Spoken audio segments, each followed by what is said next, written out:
Hello दोस्तों। मेरा नाम है हॉरर बाबा। मैं आपको एक छोटी सी कहानी सुनाता हूँ। यह कहानी एक सच्ची घटना है जिसका नाम है वह कौन थी। चलो कहानी शुरू करते हैं। रात के लगभग 12 बज चुके थे। अरुण अपने ऑफिस से बाइक पर घर लौट रहा था। सर्दियों की रात थी। सड़कें सुनसान और कोहरे से ढकी हुई। दूर दूर तक सिर्फ स्ट्रीट लाइट की पीली रोशनी टिमटिमा रही थी। जैसे ही वह पुराने कब्रिस्तान के पास पहुंचा, उसकी बाइक अपने आप धीमी पड़ने लगी। उसने एक्सीलेटर बढ़ाया लेकिन स्पीड नहीं बढ़ी। तभी उसने देखा, सड़क के किनारे एक औरत खड़ी थी। सफेद साड़ी में, खुले बाल और हाथ में लाल गुलाब। अरुण ने पहले तो सोचा कोई राह भटकी होगी, लेकिन जब उसने पीछे मुड़कर देखा, वो औरत अब बिल्कुल बीच सड़क पर खड़ी थी, बिना हिले डुले। उसका चेहरा दिख नहीं रहा था, लेकिन उसकी आंखों की चमक दूर से साफ दिख रही थी। अचानक वो औरत हवा में तैरते हुए उसकी बाइक के सामने आ गई। अरुण ने घबराकर ब्रेक लगाया, लेकिन बाइक फिसल गई और वो गिर पड़ा। जब उसने ऊपर देखा तो वो औरत उसके सिरहाने झुकी हुई थी। उसकी ठंडी सांस उसके गाल से टकराई और उसने फुसफुसाया, मुझे मेरा गुलाब लौटा दो। अरुण डर के मारे उठ खड़ा हुआ, लेकिन उसके हाथ में कोई गुलाब नहीं था। वो चिल्लाया, मेरा कुछ नहीं लिया मैंने। तभी आसमान में बिजली चमकी और उस रोशनी में उसने देखा, वो औरत अब गायब थी। घर पहुंचकर उसने दरवाजा बंद किया, लेकिन उसकी जेब से वही लाल गुलाब नीचे गिर पड़ा। गुलाब की पंखुड़ियों पर ताजा खून लगा था। अरुण पूरी रात सो नहीं सका। हर बार आंख बंद करता तो वही सफेद साड़ी वाली औरत दिखाई देती और कानों में वही आवाज, मुझे मेरा गुलाब लौटा दो। सुबह जब नींद टूटी तो टेबल पर फिर वही लाल गुलाब रखा था जो रात में उसने फेंक दिया था। अब उसकी पंखुड़ियां काली पड़ चुकी थीं और उनसे मिट्टी की गंध आ रही थी, जैसे कब्र से निकला हो। अरुण डरते डरते ऑफिस गया, लेकिन ध्यान कहीं नहीं लग रहा था। वो सोचने लगा, वो औरत कौन थी? गुलाब क्यों मांग रही थी? शाम को उसने हिम्मत की और वहीं लौट गया जहां उसने उसे देखा था, पुराने कब्रिस्तान के पास। वहां एक बूढ़ा चौकीदार बैठा था। अरुण ने पूछा, बाबा, यहां कोई औरत दिखी थी कल रात को, सफेद साड़ी में? बूढ़ा मुस्कुराया, जैसे पहले से सब जानता हो। बोला, बेटा, वो कोई औरत नहीं, चंपा की आत्मा है। 5 साल पहले इसी जगह उसका मर्डर हुआ था और उसके हाथ में लाल गुलाब ही था। अरुण के शरीर में सिहरन दौड़ गई। लेकिन वो मुझसे गुलाब क्यों मांग रही है?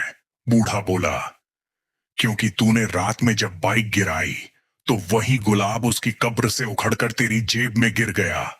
अब जब तक तू उसे वापस नहीं करेगा, वो तुझे चैन से जीने नहीं देगी। अरुण डर के मारे कांपने लगा। उसने पूछा, उसकी कब्र कहाँ है? बूढ़ा इशारा करते हुए बोला, वो देख, पेड़ के नीचे जो पत्थर टूटा पड़ा है, वहीं उसकी कब्र है। अरुण कांपते हाथों से गुलाब लेकर कब्र के पास गया। उसने गुलाब रखा और कहा, मुझे माफ कर दो, मैंने जानबूझकर कुछ नहीं लिया था। जैसे ही गुलाब मिट्टी पर गिरा, ठंडी हवा का झोंका चला और उसे लगा कोई उसके कंधे पर हाथ रख रहा है। पीछे मुड़कर देखा तो वही औरत खड़ी थी। अब उसका चेहरा शांत था। उसने हल्की मुस्कान दी और बोली, अब मुझे चैन मिल गया। फिर वो धुंध में गायब हो गई। अरुण वहीं जमीन पर बैठा रह गया और दूर से कब्र के ऊपर लाल गुलाब खिल उठा। कब्रिस्तान में उस रात जो हुआ, उसके बाद अरुण के जीवन में अजीब बदलाव आने लगे। सपनों में अब चंपा नहीं आती थी, पर जब भी वो आईने में देखता, उसे लगता जैसे कोई उसके पीछे खड़ा है, मुस्कुरा रहा है। कुछ दिनों बाद अरुण को पता चला कि जहां अब नया ऑफिस बन रहा है, वही जमीन पहले पुराना बागत हुआ करता था और उस बाग में ही चंपा काम करती थी। उसने स्थानीय पुलिस रिकॉर्ड खंगाले। 5 साल पहले चंपा की लाश उसी कब्रिस्तान के पास मिली थी। मौत का कारण अनजान व्यक्ति द्वारा गला दबाकर हत्या, पर केस अधूरा छोड़ दिया गया था। अरुण को लगा कि अब उसे सच्चाई पता करनी ही होगी। अगले दिन वो फिर उसी बूढ़े चौकीदार के पास गया। बोला, बाबा, चंपा को किसने मारा था? बूढ़ा कुछ पल चुप रहा, फिर धीमे स्वर में बोला, बेटा, तू सच सुनना चाहता है तो डर मत जाना। चंपा को उसी के मालिक ने मारा था। वो उससे शादी का झूठा वादा करता था, पर जब लड़की ने सबके सामने सच बताने की धमकी दी, उसने उसी रात उसे मार दिया। अरुण सन्न रह गया। उसने पूछा, क्या उसका नाम विजय था? बूढ़ा चौंक गया। हाँ। तू कैसे जानता है? अरुण के होंठ कांपने लगे। क्योंकि विजय मेरा चाचा था। रात में अरुण घर लौटा तो कमरे का दरवाजा अपने आप खुला। कमरे में हल्की सी खुशबू थी, गुलाब की। टेबल पर वही लाल गुलाब रखा था जो उसने कब्र पर चढ़ाया था, और आईने पर लिखा था, सच्चाई उजागर करो तब मुझे मुक्ति मिलेगी। अरुण ने अगले दिन पुलिस में रिपोर्ट दर्ज कराई और सारे सबूत इकट्ठा किए। कई साल पुरानी फाइलें खुली और आखिरकार विजय को गिरफ्तार किया गया।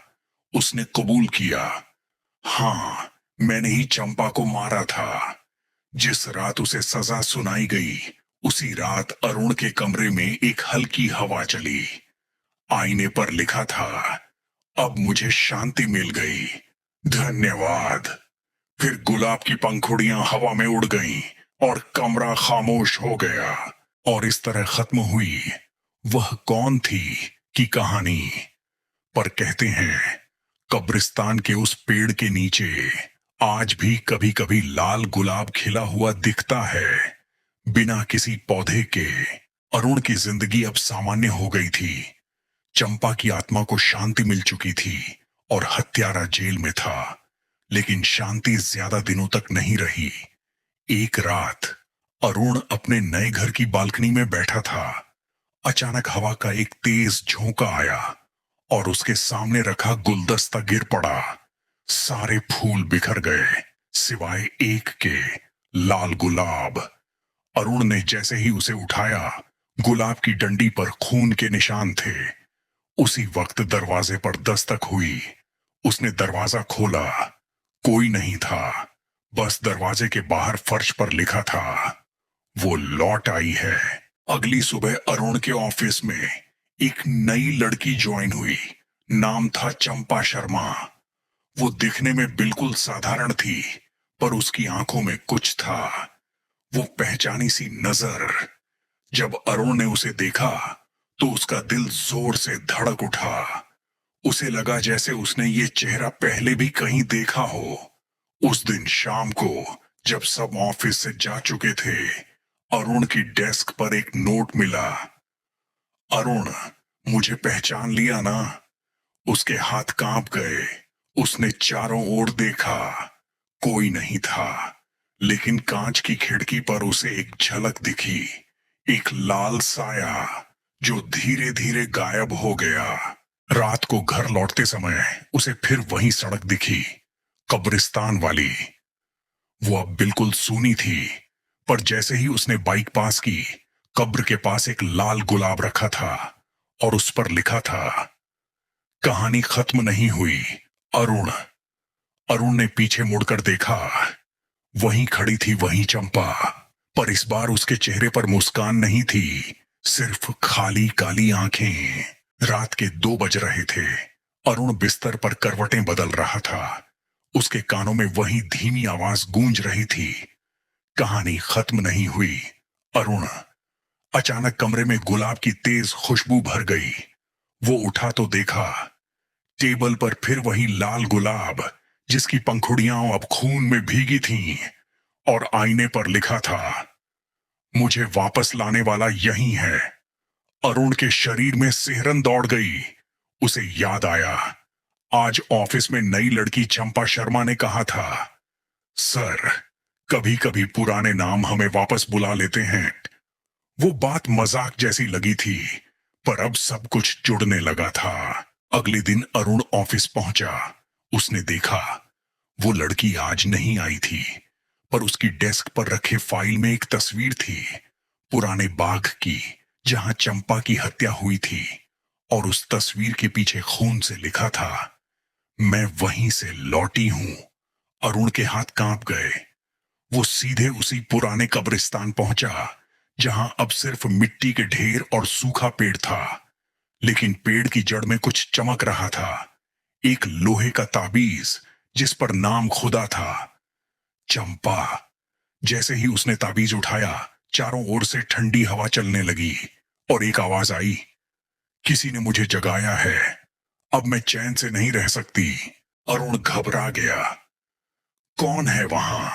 पेड़ के पीछे से वो लड़की निकली, वही नई कर्मचारी, पर अब उसका चेहरा बदल चुका था। आंखें लाल, बाल हवा में उड़ते हुए और होठों पर भयानक मुस्कान। वो बोली, तुमने मेरा हत्यारा तो सजा दिलाई थी अरुण, पर जिसने मुझे जिंदा किया है वो अब तुम्हारे बहुत पास है। अरुण ने कांपती आवाज में पूछा, कौन? किसने तुम्हें वापस बुलाया? लड़की ने धीरे से कहा, तुम्हारा अपना खून। अरुण कुछ समझ पाता इससे पहले जमीन कांपने लगी और कब्र के नीचे से खून की धार फूट पड़ी। गुलाब की खुशबू अब रक्त की दुर्गंध में बदल गई थी। कब्रिस्तान की मिट्टी कांप रही थी। अरुण के पैरों के नीचे से लाल पानी बह रहा था, खून जिसमें गुलाब की पंखुड़ियां तैर रही थीं। सामने वही लड़की खड़ी थी, चंपा शर्मा, अब पूरी तरह चंपा की आत्मा बन चुकी थी। अरुण ने डरते हुए कहा, तुम कह रही थी कि जिसने तुम्हें वापस बुलाया वो मेरा ही खून है। कौन है वो? चंपा की आंखों में आंसू और आग दोनों थे। वो बोली, तेरे चाचा ने मुझे मारा था, लेकिन जिसने मेरी आत्मा को जगाया वो तेरे पिता थे। अरुण जैसे पत्थर बन गया। मेरे पिताजी, ये कैसे मुमकिन है? चंपा बोली, तेरे पिता उस बाग के मालिक थे, मैं वहां काम करती थी, वो मेरी मदद करते थे। पर जब उन्हें सच्चाई पता चली कि उनके भाई ने मुझे मारा, तो उन्होंने मेरी आत्मा की शांति के लिए एक तांत्रिक को बुलाया। लेकिन उस तांत्रिक ने गलती से मुझे बांधने की जगह जगा दिया। मेरी आत्मा फिर इस दुनिया में अटक गई और अब वो तांत्रिक तुम्हारे पिता के साथ है, जिंदा। अरुण की सांसें रुक गईं। वो दौड़ता हुआ घर पहुंचा। बिल्कुल सुनसान, दरवाजा खुला हुआ था। कमरे के बीचों बीच उसके पिता बैठे थे, आंखें बंद, और सामने वही ताबीज जल रहा था। अरुण चिल्लाया, पापा, ये सब क्या है? उसके पिता धीरे से बोले, बेटा, मैंने गलती की थी। मैंने उसे शांति दिलाने की कोशिश की, लेकिन मंत्र उल्टा पड़ गया। अब वो मेरे पीछे नहीं, तेरे पीछे है, क्योंकि तू उसका साक्षी बन गया है। इतना कहकर उन्होंने सिर झुका लिया।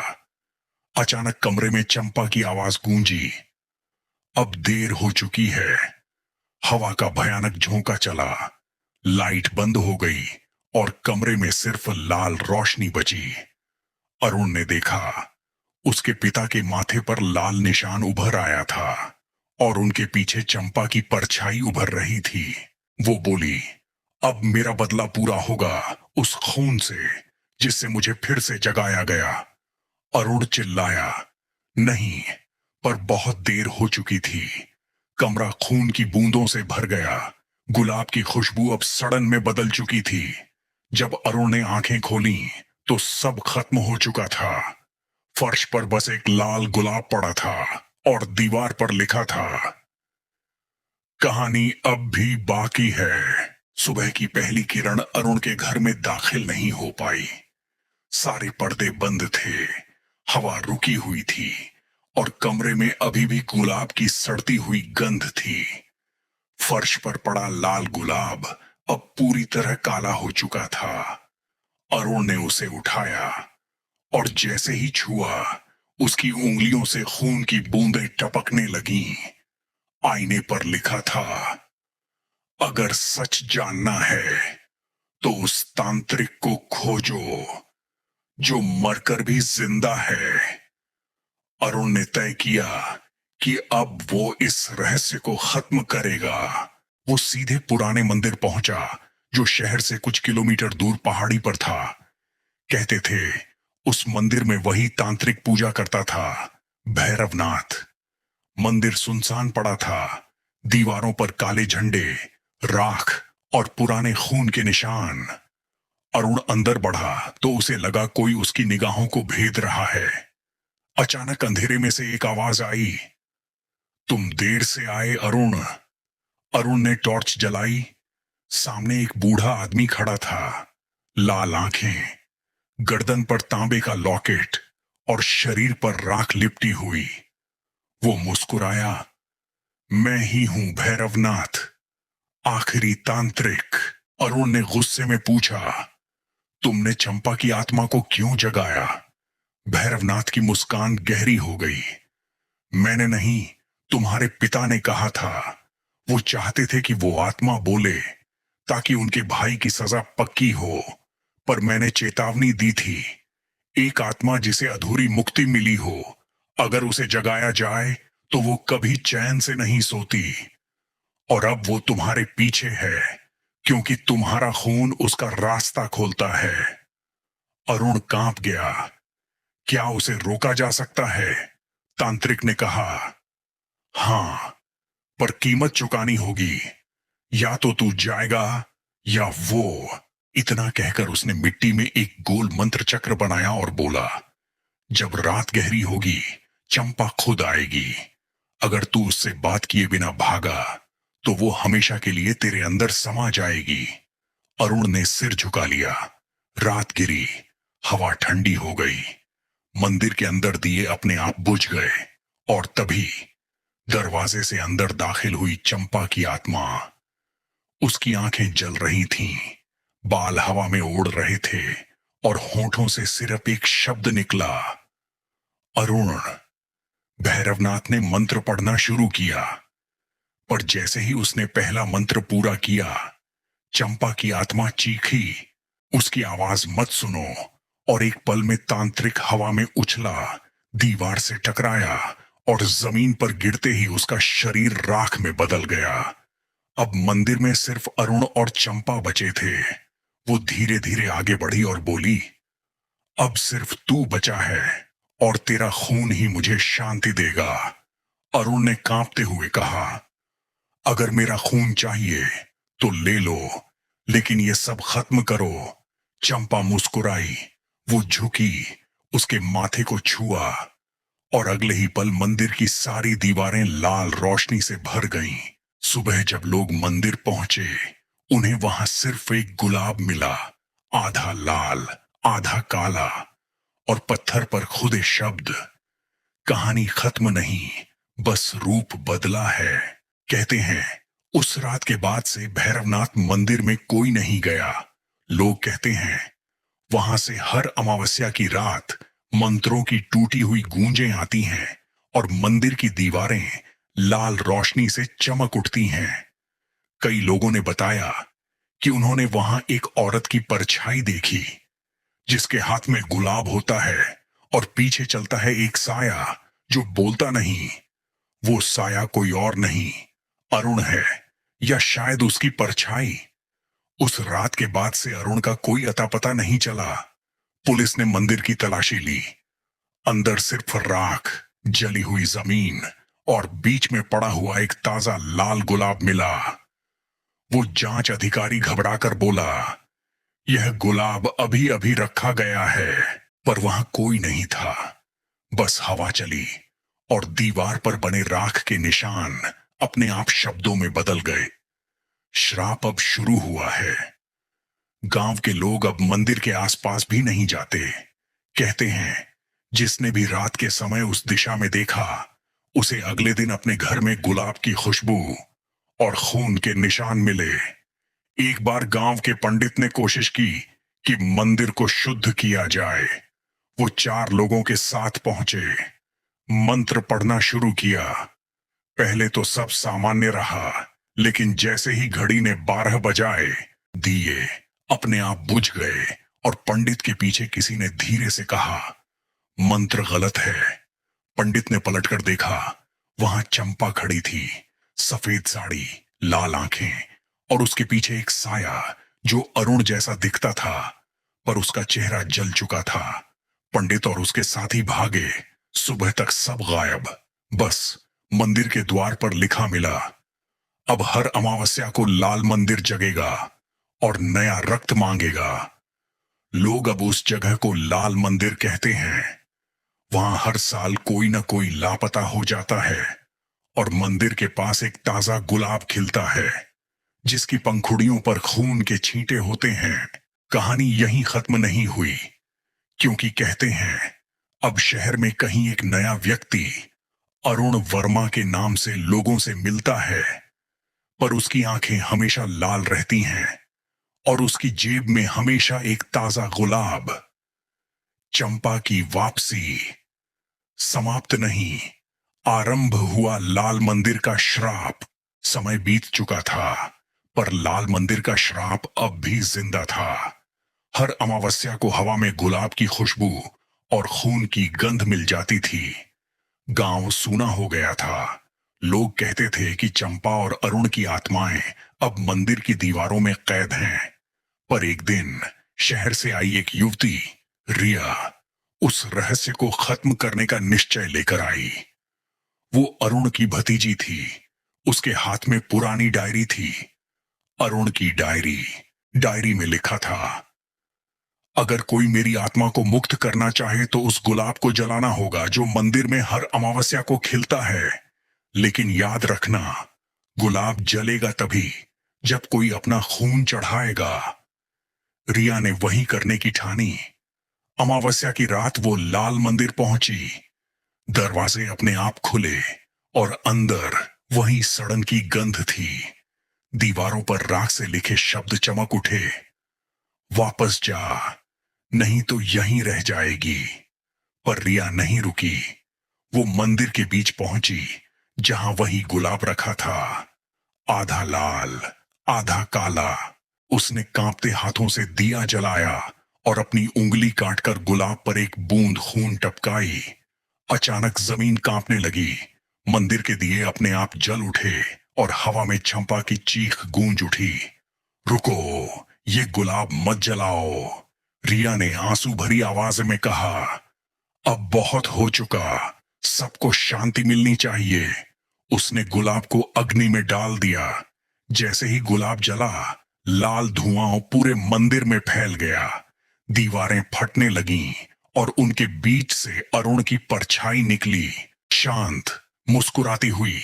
उसने रिया की ओर देखा और बोला, धन्यवाद, तुमने हमें मुक्ति दी। चंपा की आत्मा उसके पीछे खड़ी थी। अब उसके चेहरे पर शांति थी, आंखों में आंसू, होठों पर मुस्कान। वो बोली, अब कोई लाल गुलाब नहीं खिलेगा, अब कोई आत्मा नहीं भटकेगी।